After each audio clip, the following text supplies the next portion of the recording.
Hey guys, welcome back to my YouTube channel. ನಂದು Kiran blogs. ಎಲ್ಲರೂ ಹೇಗಿದ್ದೀರಾ? ಐ ಹೋಪ್ ನೀವೆಲ್ಲ ತುಂಬ ಚೆನ್ನಾಗಿದ್ದೀರಾ ಅಂತ ಭಾವಿಸ್ತಾ ಇವತ್ತಿನ ಬ್ಲಾಗ್ನ ನಾನು ಸ್ಟಾರ್ಟ್ ಮಾಡ್ತಿದ್ದೀನಿ.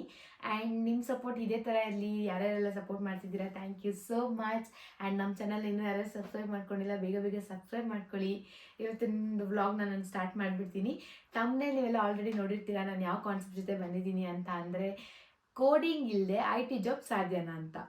ಯಾಕಂದರೆ ಗೈಸ್, ತುಂಬ ಜನ ಸ್ಟೂಡೆಂಟ್ಸು ಆರ್ಟ್ಸ್ ತೊಗೊಂಡಿರೋರು, ಕಾಮರ್ಸ್ ತೊಗೊಂಡಿರೋರು ಮತ್ತು ಆವ್ರೇಜ್ ಸ್ಟೂಡೆಂಟ್ಸ್ಗಳೆಲ್ಲ ಏನು ಯೋಚನೆ ಮಾಡ್ತಾರೆ ಅಂದರೆ, ನನಗೆ ಕೋಡಿಂಗೇ ಗೊತ್ತಿಲ್ವಲ್ಲಪ್ಪ, ನನಗೆ ನಿಜವಾಗ್ಲೂ IT ಕಂಪ್ನಿಲಿ ಕೆಲಸ ಸಿಗುತ್ತಾ ಅಂತ ಒಂದು ಬಿಗ್ ಕ್ವಶನ್ ಮಾರ್ಕು. ಯಾಕಂದರೆ ನನ್ನ ಪ್ರೀವಿಯಸ್ ವ್ಲಾಗ್ಸಲ್ಲಿ ನೀವು ನೋಡ್ಬೋದು ಕಮೆಂಟ್ಸು. ಡಿಗ್ರಿ ಮಾಡಿದ್ದಾರೆ, ಡಬಲ್ ಡಿಗ್ರಿ ಮಾಡಿದ್ದಾರೆ, ಆದರೆ ನನಗೆ ಕ್ವಶನ್ ಕೇಳಿದ್ದಾರೆ, ನಾನು ಈ ಥರ ಡಿಗ್ರಿ ಮಾಡಿದ್ದೀನಿ, ಇಲ್ಲ ಡಬಲ್ ಡಿಗ್ರಿ MCA MBA ಮಾಡಿದ್ದೀನಿ, ನನಗೆ IT ಕಂಪ್ನಿಲಿ ಕೆಲಸ ಸಿಗುತ್ತಾ ಅಂತ. ಯಾಕೆ ಸಿಗಲ್ಲ? ಸಿಕ್ಕೇ ಸಿಗುತ್ತೆ ಗೈಸ್. ನೀವೇನಾದರೂ ಇಲ್ಲ ಆವ್ರೇಜ್ ಸ್ಟೂಡೆಂಟು, ಅಯ್ಯೋ ನಾನು ಒಂದು ಅಗ್ರಿಗೇಟ್, ಒಂದು ನಾರ್ಮಲ್, ಒಂದು ಫಸ್ಟ್ ಕ್ಲಾಸ್ ಇಲ್ಲ ಸೆಕೆಂಡ್ ಕ್ಲಾಸ್ ಇದೆ, ಒಂದು ಆವ್ರೇಜ್ ಸ್ಟೂಡೆಂಟು ನನಗೆ IT MNC ಕಂಪ್ನಿಗಳಲ್ಲಿ ಕೆಲಸ ಸಿಗುತ್ತಾ ಆ ಥರ ಏನಾದ್ರು ನೀವು ಯೋಚನೆ ಮಾಡ್ತಿದ್ರೆ ನಿಮ್ಮ ಥಿಂಕಿಂಗ್ಸು ಕಂಪ್ಲೀಟ್ಲಿ ರಾಂಗ್ ಗೈಸ್. ಇದ್ರ ಬಗ್ಗೆ ಕಂಪ್ಲೀಟ್ ಇನ್ಫಾರ್ಮೇಷನ್ ಕೊಡ್ತೀನಿ, ನನ್ನ ವಿಡಿಯೋನ ಫುಲ್ ನೋಡಿ. ಇಂಡಿಯಾದಲ್ಲಿ IT ಕಂಪ್ನಿ ಅಂದರೆ ಜನ ಯೋಚನೆ ಮಾಡೋದು ಬರೀ ಸಾಫ್ಟ್ವೇರ್ ಡೆವಲಪರು, ಸಾಫ್ಟ್ವೇರ್ ಇಂಜಿನಿಯರ್ ಅಂತಲೇ ಯೋಚನೆ ಮಾಡ್ತಾರೆ. ಆದರೆ IT ಕಂಪ್ನಿ ಅಂದರೆ ಬರೀ ಕೋಡಿಂಗೇ ಅಲ್ಲ. ಒಂದು IT ಕಂಪ್ನಿನ ಡೆವಲಪ್ ಮಾಡಬೇಕು, ಇಲ್ಲ ಒಂದು IT ಕಂಪ್ನಿನ ಬಿಲ್ಡ್ ಮಾಡಬೇಕು ಅಂತ ಅಂದರೆ ಅಲ್ಲಿ ಎಲ್ಲ ಥರದ್ದು ಡೊಮೈನ್ಸ್ ಫೀಲ್ಡ್ಸ್ಗಳೇ ಇರುತ್ತೆ. ಫಾರ್ ಎಕ್ಸಾಂಪಲ್, ಒಂದು IT ಕಂಪ್ನಿ ನಡೆಸ್ಬೇಕಂತ ಅಂದರೆ HR ಇರಬೇಕು, ಟೆಸ್ಟಿಂಗ್ ಫೀಲ್ಡ್ ಇರಬೇಕು, IT ಸಪೋರ್ಟ್ ಇರಬೇಕು, ಅನಾಲಿಸ್ಟ್ಗಳಿರಬೇಕು, ಡಿಸೈನರ್ಸ್ ಇರಬೇಕು, ವರ್ಕ್ ಪ್ಲೇಸ್ ಅವ್ರು ಇರಬೇಕು, ಹಾಗೆ ಮೇಂಟೆನೆನ್ಸ್ ಇರಬೇಕು. ಇಲ್ಲ ತುಂಬ ಟೀಮ್ಸ್ ಬೇಕು ಗೈಸ್. ಆ ಎಲ್ಲ ಟೀಮು ಸೇರಿದ್ರೆ ಒಂದು IT ಕಂಪ್ನಿ ಅಲ್ವಾ? ಇವಾಗ ನೀವು ಯೋಚನೆ ಮಾಡೋ ಥರ ಯೋಚನೆ ಮಾಡೋದನ್ನ ಬಿಟ್ಟು ಆಚೆ ಬಂದರೆ IT ಸಪೋರ್ಟು, ಈಗ ನನ್ನ ಫೀಲ್ಡು IT ಸಪೋರ್ಟ್ಗೆ ಏನು ಬೇಕು? ಸಿಸ್ಟಮ್ ಬಗ್ಗೆ ಜಾಸ್ತಿ ತಿಳ್ಕೊಂಡಿರಬೇಕು, ಅದಕ್ಕೆ ಇಂಜಿನಿಯರಿಂಗ್ ಮಾಡಿರಬೇಕು, ಇಲ್ಲ ಕಂಪ್ಯೂಟರ್ BCA ಆ ಥರ ಏನಾದ್ರು ನೆಟ್ವರ್ಕಿಂಗ್ ಬಗ್ಗೆ ತಿಳ್ಕೊಂಡಿರಬೇಕು. ಈ ಥರ ಫಿನಾನ್ಸು ಆ ಥರ ಎಲ್ಲ ಬಂದಾಗ ನೀವು BCom ಮಾಡಿರ್ತೀರಾ, BBA ಮಾಡಿರ್ತೀರಾ, ಈ ಥರ ಅಕೌಂಟ್ಸ್ ಫೀಲ್ಡ್ನ ಅನಾಲಿಸ್ಟ್ಗಳೆಲ್ಲ ಅಕೌಂಟ್ಸ್ ಫೀಲ್ಡ್ ಇರುತ್ತಲ್ಲ ಆ ಥರ ಬರುತ್ತೆ. ನಾನು ಇದನ್ನು ಮುಂದೆ ಎಕ್ಸ್ಪ್ಲೇನ್ ಮಾಡ್ತೀನಿ ಬನ್ನಿ.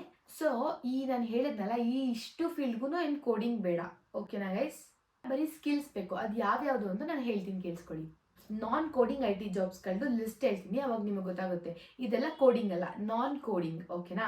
ನಾನ್ ಕೋಡಿಂಗ್ ಅಂತ ಅಂದರೆ ಮ್ಯಾನ್ಯುಯಲಿ ಸಾಫ್ಟ್ವೇರ್ ಟೆಸ್ಟಿಂಗು. ಇದರಲ್ಲಿ ನೀವೇನು ಮಾಡ್ತೀರಾ ಅಂದರೆ ಅಪ್ಲಿಕೇಶನ್ನ ಟೆಸ್ಟ್ ಮಾಡ್ತೀರಾ, ಓಕೆನಾ? ಅಲ್ಲಿ ಏನಾದರೂ ಬಗ್ಸ್ ಇದ್ದರೆ ರಿಮೂವ್ ಮಾಡ್ತೀರಾ, ಈ ಥರ ಕಂಪ್ಲೀಟ್ ಟೆಸ್ಟ್ ಮಾಡ್ತೀರಾ. ಇದಕ್ಕೆ ಕೋಡಿಂಗ್ ಅವಶ್ಯಕತೆ ಬೇಡವೇ ಬೇಡ, ಜಸ್ಟ್ ಎಂಟ್ರಿ ಲೆವೆಲ್ಗೆ. And most of the companies ಈ ಫೀಲ್ಡ್ಗೆ ಫ್ರೆಷರ್ಸ್ನ ಹೈರ್ ಮಾಡ್ಕೋತಾರೆ ಗೈಸ್. ಸೊ ಎಂಟ್ರಿ ಲೆವೆಲ್ಗೆ ಏನು ಕೋಡಿಂಗ್ ಬೇಡವಲ್ಲ, ಆರಾಮಾಗಿ ಫ್ರೆಷರ್ಸ್ನ ತೊಗೊಬೋದು. ಆಮೇಲೆ ನೆಕ್ಸ್ಟ್ ಬಂತು ಅಂದರೆ IT ಸಪೋರ್ಟು ಅಂದರೆ ನನ್ನ ಫೀಲ್ಡಲ್ಲಿ ಏನು ಬೇಕು, ಏನು ಕೆಲಸ ಅಂತ ಅಂದರೆ ಇಶ್ಯೂಸ್ ಸಾಲ್ವ್ ಮಾಡೋದು, ಮತ್ತು ಇನ್ಸ್ಟಾಲೇಷನ್ ಮಾಡೋದು, ಏನಾದರೂ ಕಂಪ್ಯೂಟರ್ ಸಾಫ್ಟ್ವೇರ್ ಇಶ್ಯೂ ಇದ್ದರೆ ಸಾಲ್ವ್ ಮಾಡೋದು, ಸಿಸ್ಟಮ್ ಇಶ್ಯೂ ಇದ್ದರೆ ಸಾಲ್ವ್ ಮಾಡೋದು, ಈ ಥರ. ಸೊ ಇದಕ್ಕೇನು ಬೇಕು ಅಂತ ಅಂದರೆ ಕಂಪ್ಯೂಟರ್ ಸ್ಕಿಲ್ಸ್ ಬೇಕು ಒಂದು, ಅದಾದಮೇಲೆ ಕಮ್ಯುನಿಕೇಷನ್ ಸ್ಕಿಲ್ಸ್ ಇರಲೇಬೇಕು. ಯಾಕಂದರೆ ಇವಾಗ ಎಂಡ್ ಯೂಸರ್ ಯಾರೋ ಒಬ್ಬರು ಏನೋ ಒಂದು ಪ್ರಾಬ್ಲಮ್ ಆಗಿರುತ್ತೆ, ಅವರಿಗೆ ಕನ್ನಡ ಬರಲ್ಲ, ಅವರು ವರ್ಕಿಂಗ್ ಫ್ರಮ್ ಹೋಮ್ ಮಾಡ್ತಿರ್ತಾರೆ ಅಂದ್ಕೊಳ್ಳಿ. ಸೊ ನೀವು ಅವ್ರ ಜೊತೆ ಕಾಂಟ್ಯಾಕ್ಟ್ ಮಾಡಿದಾಗ ಕಮ್ಯುನಿಕೇಷನ್ ಇಸ್ ವೆರಿ ಇಂಪಾರ್ಟೆಂಟ್, ಏನು ಇಶ್ಯೂ ಅಂತ ಅರ್ಥ ಮಾಡ್ಕೊಳ್ಳೋಕ್ಕೆ. ಸೊ ಕಮ್ಯುನಿಕೇಷನ್ ಸ್ವಲ್ಪನಾದರೂ ಬೇಕು ನನ್ನ ಫೀಲ್ಡಲ್ಲಿ, ಅಂದರೆ IT ಸಪೋರ್ಟಲ್ಲಿ.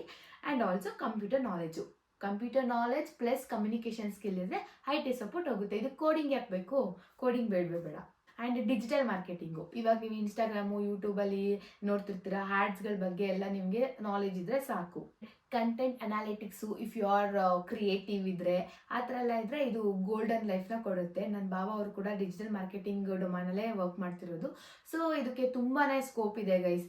ಇದ್ರ ಬಗ್ಗೆ ಎಲ್ಲ ನೀವು ಹ್ಯಾಡ್ಸ್ಗಳ ಬಗ್ಗೆ ಮೇಯ್ನು ಕಾನ್ಸಂಟ್ರೇಟ್ ಮಾಡಬೇಕಾಗುತ್ತೆ ಈ ಡೊಮೈನಲ್ಲಿ. ಸೊ ಇದಕ್ಕೂ ಕೂಡ ಕೋಡಿಂಗ್ ಏನು ಬೇಡ ಎಂಟ್ರಿ ಲೆವೆಲ್ಗೆ. And data or MSI executive ಅಂತ ಅಂದರೆ ಅನಾಲಿಸ್ಟ್ಗಳು ಮಾಡೋದು, ಫಿನಾನ್ಸು, ಇದಕ್ಕೆಲ್ಲ ಏನು ಬೇಕು ಅಂದರೆ ಎಕ್ಸೆಲ್ ಬಗ್ಗೆ ನಾಲೆಜ್ ಇರಬೇಕು. ಅದಾದಮೇಲೆ ರಿಪೋರ್ಟ್ಸ್ನ ಹ್ಯಾಂಡಲ್ ಮಾಡೋದು ಗೊತ್ತಿರಬೇಕು, ಅಡ್ವಾನ್ಸ್ ಎಕ್ಸೆಲ್ನ ಕಲ್ತ್ಕೊಂಡಿರಬೇಕು. ಈಗ ನಮ್ಮ ಕಿರಣ ಕೆಲಸ ಮಾಡ್ತಾರಲ್ಲ ಆ ಥರ. ಅದಾದಮೇಲೆ ಸಣ್ಣ ಪುಟ್ಟ ಸಾಫ್ಟ್ವೇರ್ಗಳೀಗ ಸ್ಯಾಪು ಮತ್ತು ಒರಾಕಲ್ಲು, ಅದ್ರ ಬಗ್ಗೆ ಎಲ್ಲ ಸ್ವಲ್ಪ ನಾಲೆಜ್ ಇರಬೇಕು, ಓಕೆನಾ? ಈ ಥರ ನಾಲೆಜ್ ಇದ್ದು ರಿಪೋರ್ಟ್ಸ್ನ ಹ್ಯಾಂಡಲ್ ಮಾಡೋ ಕೆಪಾಸಿಟಿ ಇದ್ದರೆ ಸಾಕು. ಸೊ ಇದಕ್ಕೂ ಏನು ಕೋಡಿಂಗ್ ಬೇಡ. UI ಮತ್ತು UX ಡಿಸೈನರ್ ಅಂತ ಅಂದರೆ ಇದು ಅಪ್ಲಿಕೇಶನ್ನ ಡಿಸೈನ್ ಮಾಡೋದು, ಈ ಆ್ಯಪ್ ಇರುತ್ತಲ್ಲ ಅದನ್ನ ಡಿಸೈನ್ ಮಾಡೋದು. ಡಿಸೈನಿಂಗ್ ಥಿಂಕಿಂಗು ನಿಮಗೆ ತುಂಬಾ ಇಂಪಾರ್ಟೆಂಟು. ಅದರಲ್ಲಿ ನಿಮಗೆ ತುಂಬ ನಾಲೆಜ್ ಇರಬೇಕು. ಅದಕ್ಕೆ ಬೇಕು ಅಂತಂದರೆ ಅದಕ್ಕೆ ಬೇಕಾಗಿರೋ ಟೂಲ್ಸ್ ಬಂದುಬಿಟ್ಟು so Figma, Canva. Coding is an ಆಪ್ಷನಲ್ಲು, ಅದೇನು ಮ್ಯಾಂಡೇಟರಿ ಏನಿಲ್ಲ ಈ ಫೀಲ್ಡ್ಗೂ. ಸೊ ಸುಮಾರು ಇವಾಗ ನಾನು ಹೇಳಿದ್ರೆ ಈ ಥರ ಎಷ್ಟೊಂದು ಫೀಲ್ಡ್ಸ್ಗಳಿರುತ್ತೆ, ಇದಕ್ಕೆಲ್ಲ ಏನು ಕೋಡಿಂಗು ಕಂಪಲ್ಸರಿ ಇರಲ್ಲ ಗೈಸ್. ಸೊ ಕೋಡಿಂಗ್ ಕಲ್ತ್ಕೊಂಡ್ರೆ ಮಾತ್ರ ಜಾಬ್ ಸಿಗುತ್ತೆ ಅದೆಲ್ಲ ಯೋಚನೆ ಮಾಡಬೇಡಿ. ಅಂದರೆ ಒಂದು ಹೇಳ್ತೀನಿ, ಕೋಡಿಂಗ್ ಕಲ್ತ್ರೆ ನಿಮಗೆ ಸ್ಯಾಲ್ರಿ ತುಂಬ ಜಾಸ್ತಿ ಇರುತ್ತೆ ಗೈಸ್, ಓಕೆನಾ. ಕೋಡಿಂಗ್ ಇಲ್ಲ ಅಂತಂದರೆ ಇವಾಗ ಕೋಡಿಂಗ್ ಇಲ್ಲದೆ ಇರೋರು ಕಮ್ಮಿ ಸ್ಯಾಲ್ರಿ ತಗೋತಾರೆ ಅಂತ ನಾನು ಹೇಳೋಕ್ಕಾಗಲ್ಲ. ಫ್ರೆಶರ್ಸ್ಗೆ ಹೇಳ್ತಿದ್ದೀನಿ, ನೀವು ಕೋಡಿಂಗ್ ಕಲ್ತ್ಕೊಂಡು ಡೆವಲಪರು ಟೆಸ್ಟಿಂಗು ಆ ಫೀಲ್ಡಿಗೆ ಹೋದರೆ ನಿಮಗೆ ಸ್ಯಾಲ್ರಿ ಕೂಡ ಹೈಕೆ ಇರುತ್ತೆ. ಟು ಬಿ ಫ್ರಾಂಕ್ ಹೇಳಬೇಕಂತ ಅಂದರೆ ಈ ಫೀಲ್ಡ್ಗಳಲ್ಲೂ ನಿಮಗೆ ಸ್ಯಾಲ್ರಿ ಚೆನ್ನಾಗಿರುತ್ತೆ, ಆದರೆ ಅದನ್ನು ಕಂಪೇರ್ ಮಾಡಿದ್ರೆ ಒಂದು ಸ್ಟೆಪ್ ಡೌನ್ ಇರುತ್ತೆ, ಓಕೆನಾ. ಆ್ಯಂಡ್ ಎಷ್ಟೊಂದು ಜನ ಇವಾಗ ಪ್ರೋಗ್ರಾಮಿಂಗ್ ಕಲಿಯೋದಕ್ಕೆ ಮತ್ತು ಲಾಸ್ಟ್ ಬ್ಲಾಗಲ್ಲಿ ನಾನು ಲಿಸ್ಟಲ್ಲಿ ನೋಡಿ ಏನೋ ಸರ್ಟಿಫಿಕೇಷನು ಏನೇನೋ ಕೋಡಿಂಗು ಅದೆಲ್ಲ ಕಲ್ತ್ಕೊಳ್ಳೋದಕ್ಕೆ ಇನ್ಸ್ಟಿಟ್ಯೂಟ್ಗಳಿಗೆ ಹೋಗ್ತಾರೆ. ಎಷ್ಟೊಂದು ದುಡ್ಡನ್ನ ಖರ್ಚು ಮಾಡಿ ಅಷ್ಟೊಂದೊಂದು 6 ತಿಂಗಳಂತೆ ಆ ಥರ ತುಂಬ ಟೈಮು ಸ್ಪೆಂಡ್ ಮಾಡ್ತಾರೆ. ಆ ಕೋರ್ಸು ಈ ಕೋರ್ಸು ಅಂತೆಲ್ಲ ಅಂದರೆ ತುಂಬ ಇನ್ಸ್ಟಿಟ್ಯೂಟ್ಗೆ ಹೋಗಿ ಕಲ್ತ್ಕೋತಾರೆ. ನನ್ನ ಸಜೆಷನ್ ಪ್ರಕಾರ ಅದು ಸುಮ್ಮನೆ ದುಡ್ಡು ವೇಸ್ಟು.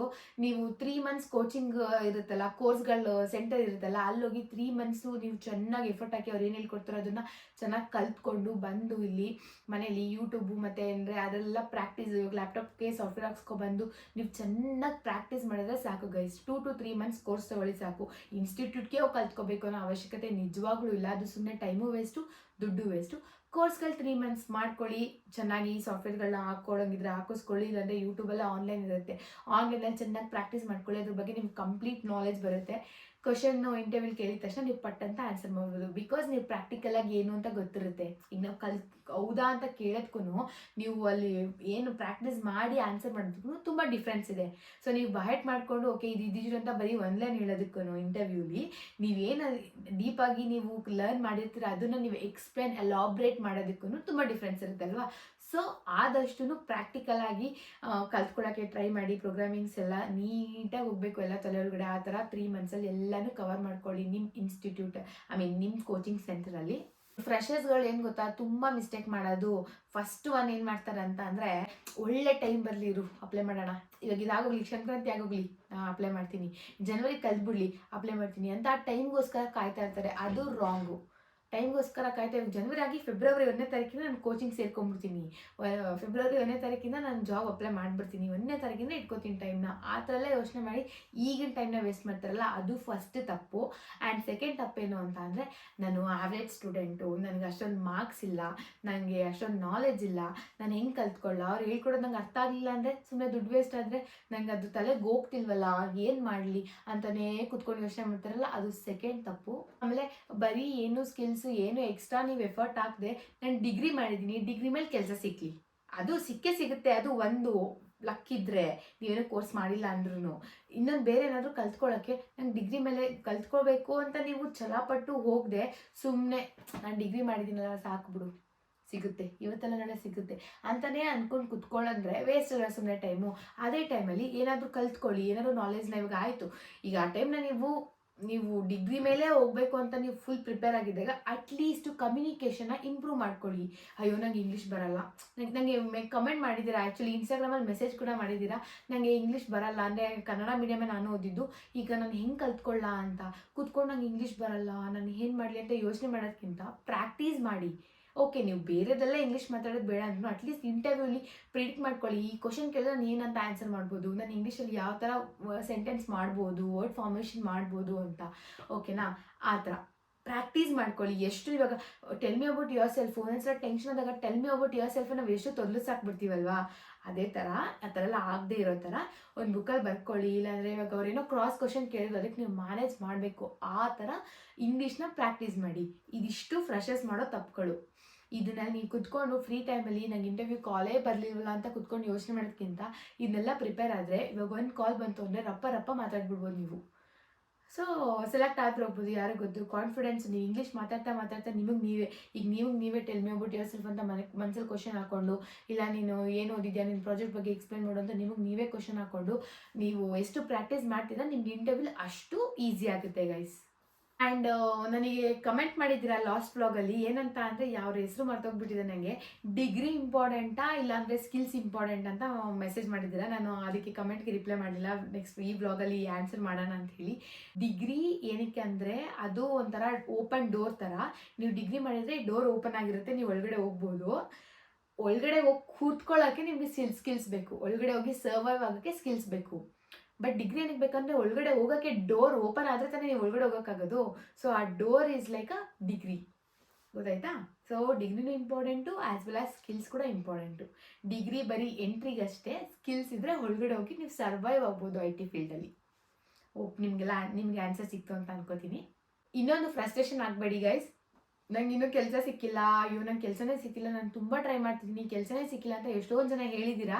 ನನ್ನ ಫ್ರೆಂಡಿಗೆ ಸಿಕ್ತು, ಅವ್ರು ಅರ್ನ್ ಮಾಡ್ತಿದ್ದಾರೆ, ಅಯ್ಯೋ ಅವ್ರು ಅಷ್ಟು ಸ್ಯಾಲ್ರಿ ತೊಗೋತಿದ್ದಾರೆ, ಈ ಸ್ಯಾಲ್ರಿ ತೊಗೋತಿದ್ದಾರೆ, ಅಯ್ಯೋ ನನಗೆ ಕೆಲಸನೇ ಸಿಕ್ಕಿಲ್ವಲ್ಲ.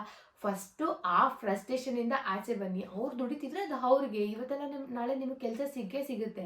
ಸೊ ಕೆಲಸ ಸಿಗೋಕ್ಕೆ ಏನೇನು ಪ್ರಿಪ್ರೇಷನ್ ಬೇಕು ನೀವಾಗಿ.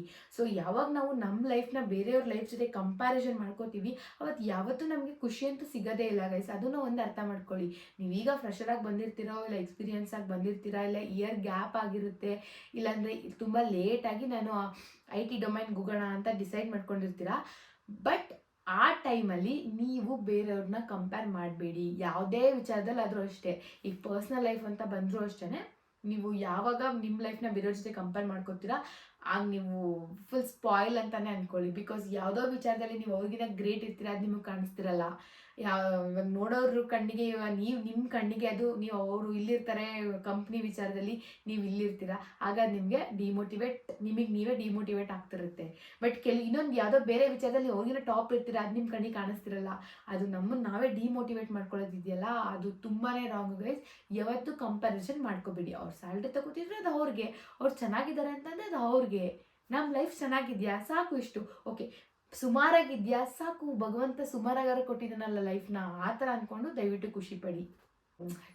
ಕೋಟ್ ಬರುತ್ತಲ್ಲ, ಏನಂತಂದರೆ life is not a race, it's a journey ಅಂತ. ಹೌದು, ನೀವು ಫಾಸ್ಟಾಗಿ ರೇಸ್ ಹೋಗಿ ಅಲ್ಲಿ ಡೆಸ್ಟಿನೇಷನ್ ಮುಟ್ಟೋಕ್ಕಾಗಲ್ಲ. It's like a journey. ಒಂದಂತ ಒನ್ ಪಾಯಿಂಟು ಆ ಥರ ಹೋಗ್ತಾನೇ ಇರುತ್ತೆ. ಸ್ಲೋಗೆ ಜರ್ನಿ ಮಾಡಿದಷ್ಟು ನೀವು ಹ್ಯಾಪಿಯಾಗಿರ್ತೀರ. ನೀವು ಫಾಸ್ಟಾಗಿ ರೇಸ್ ಥರ ನೀವು ಜರ್ನಿ ಮಾಡಿದ್ರೆ ಏನು ಬೇಕಾದರೂ ಹೋಗ್ಬೋದು. ಅದನ್ನು ಯೋಚನೆ ಮಾಡಿ, ಓಕೆನಾ? ಸೊ ಕಂಪ್ಯಾರಿಸನ್ ಬೇಡ. ಸೊ ಗೊತ್ತಾಯ್ತಾ ಗೈಸ್, ಈ ವ್ಲಾಗಲ್ಲಿ ಕೋಡಿಂಗ್ ಇಲ್ಲ ಅಂದರೆ ಲೂಸರ್ ಅಲ್ಲ, ಎಫರ್ಟ್ ಇಲ್ಲ ಅಂದರೆ ರಿಯಲ್ ಲೂಸರ್ ನೀವು. So effort is very important. Coding, programming ಅದೆಲ್ಲ ಬಿಡಿ. ಫಸ್ಟು ಯಾವ ಡೊಮೈನ್ಗೆ ಹೋಗಬೇಕು ಅಂತ ನೀವು ಯೋಚನೆ ಮಾಡಿಕೊಂಡು ಆ ಡೊಮೈನ್ಗೆ ಏನು ಬೇಕೋ ಅದನ್ನು ಪ್ರಿಪೇರ್ ಆಗೋಕ್ಕೆ ಏನು ಬೇಕು, ಎಫರ್ಟ್. ನಿಮ್ಮ ಎಫರ್ಟಿಂದ ನೀವು ನಿಮ್ಮ ಲೈಫ್ನ ರೂಪಿಸ್ಕೊಬೋದು ಒಳ್ಳೆ ರೀತಿಲಿ. ಸೊ ಯಾವ್ದ್ರ ಬಗ್ಗೆನೂ ಯೋಚನೆ ಮಾಡಬೇಡಿ, ಚೆನ್ನಾಗಿ ಎಫರ್ಟ್ ಹಾಕ್ಬಿಟ್ಟು ಜಾಬ್ ತೊಗೊಳಕ್ಕೆ ಏನು ಬೇಕು ಪ್ರಿಪ್ರೇಷನ್ಸು ಎಲ್ಲ, ಈಗ ನಾನು ಹೇಳಿದ್ನಲ್ಲ ಆ ಪ್ರಿಪ್ರೇಷನ್ ಎಲ್ಲ ಮಾಡ್ಕೊಳ್ಳಿ. ಸುಮ್ಮನೆ ಹೈಡಲ್ಲಾಗಿ ಯೋಚನೆ ಮಾಡಿಕೊಂಡು, ಮೆಸೇಜ್ ಮಾಡಿಕೊಂಡು, ಇನ್ಸ್ಟಾಗ್ರಾಮ್ ರೀಲ್ಸ್ ನೋಡ್ಕೊಂಡೆಲ್ಲ ನೋಡೋದಕ್ಕಿಂತ ಇದನ್ನೆಲ್ಲ ನೀವು ಏನು ಬೇಕೋ ಅದನ್ನು ಪ್ರಿಪ್ರೇಷನ್ ಮಾಡ್ಕೊಳ್ಳಿ. ಇಂಟರ್ವ್ಯೂ ಸಡನ್ನಾಗಿ ಬರುತ್ತೆ, ನೀವು ಸೆಲೆಕ್ಟ್ ಆಗೇ ಆಗ್ತೀರಾ. ಆ ಥರ ನೀವು ಮೈಂಡ್ಸೆಟ್ ಇಟ್ಕೊಂಡು ನಿಮ್ಮನ್ನು ನೀವೇ ಮೋಟಿವೇಟ್ ಮಾಡ್ಕೊಳ್ಳಿ ಗೈಸ್. ಸೊ ಯಾರೆಲ್ಲ ನಂಗೆ ಕಮೆಂಟ್ ಮಾಡಿದ್ದೀರಾ ನಂಗೆ ಜಾಬ್ ಸಿಗುತ್ತಾ ಅನ್ನೋರಿಗೆ ಈ ವ್ಲಾಗ್ ಅಂತ ನಾನು ಹೇಳೋಕ್ಕೆ ಇಷ್ಟಪಡ್ತೀನಿ. ಕೋಡಿಂಗ್ ಕಲಿಲೇಬೇಕು ಜಾಬ್ ಸಿಗೋಕ್ಕೆ ಅದೆಲ್ಲ ಅನ್ನೋದಕ್ಕಿಂತ ನಿಮ್ಮ ಮೈಂಡ್ ಸೆಟ್ ಇರುತ್ತಲ್ಲ, ಆ mind set is very important. ನಿಮ್ಮ ಮೈಂಡ್ ಸೆಟ್ ಹೆಂಗೆ ಮಾಡ್ಕೋತೀರಾ ಅದ್ರ ಮೇಲೆ ನಿಮ್ಮದು ಫ್ಯೂಚರ್ ಡಿಪೆಂಡ್ ಆಗಿರುತ್ತೆ, ಓಕೆನಾ? ಆ್ಯಂಡ್ ಆಲ್ಸೋ ಒಬ್ಬರು ನನಗೆ ಮೆಸೇಜ್ ಮಾಡಿದ್ರು, ಈ ಥರ ರೆಸ್ಯೂಮು ಕ್ರಿಯೇಟ್ ಮಾಡಬೇಕು ಅಂತ. ಗೈಸ್, ರೆಸ್ಯೂಮ್ನ ಜಾಸ್ತಿ ಸ್ಟಾರ್ಟಿಂಗ್ ಇರುತ್ತಲ್ಲ ಆಬ್ಜೆಕ್ಟಿವ್ಸ್, ಅದನ್ನು ತುಂಬ ಓವರ್ ಆಗಿಲ್ಲ ಇಷ್ಟಿಷ್ಟದ ಬರಿಬೇಡಿ. ಜಸ್ಟ್ 1 or 2 ಲೈನ್ಸಲ್ಲಿ ಮುಗಿಸಿ. ಸ್ಟಾರ್ಟಿಂಗು ಇಂಪ್ರೆಷನು ತುಂಬ ಇಂಪಾರ್ಟೆಂಟ್ ಆಗುತ್ತೆ.